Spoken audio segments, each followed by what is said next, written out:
It's always a good feeling to boot up the game after a long week and see that Klei has released another quality of life update, this one following on from the work of the previous update we got back in May. And while I'm a bit disappointed that I didn't end up getting my golden pitchfork that I wanted, there's enough in here to make me happy, including some changes that were very long overdue. Starting with the big ticket item, we have the brand new Cookbook. Any crockpot dish that you make will now show up in this book, alongside the 6 most recent recipes you use to make it. The book will also show you some useful information about the meals that you've made, including the stats you gain, the side effects, how long they take to cook and spoil.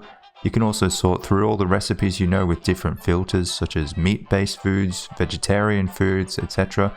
It's a very Gorge-esque concept and kind of encourages players to branch out and make some of the more exotic dishes.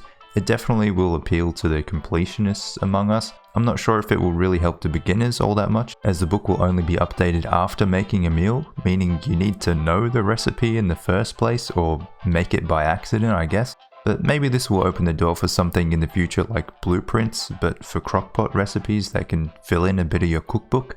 It's also worth pointing out that all the recipes you learn from now on will go into your online profile, which you can look at in the Compendium tab. And this is something you can complete across multiple servers. And besides the cookbook, there are a bunch of small tweaks to crafting recipes and loot drops.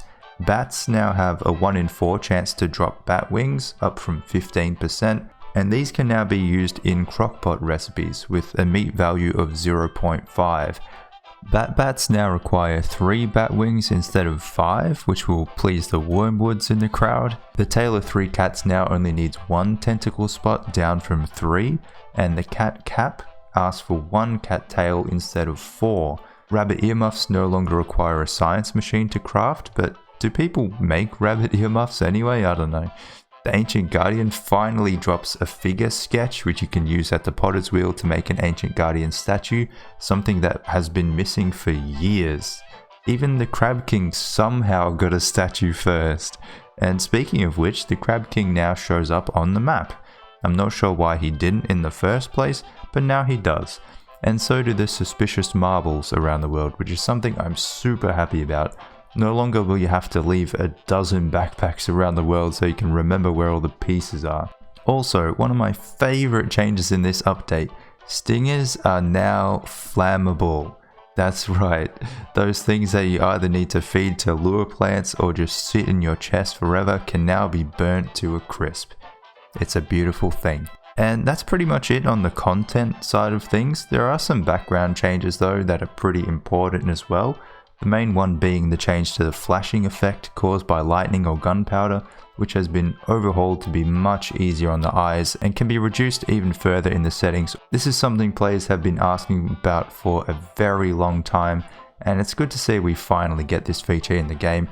There's also a new backpack option to use the layout that the console versions of the game use, which will take a bit of getting used to, but I think is ultimately better in the long run to have your items next to each other.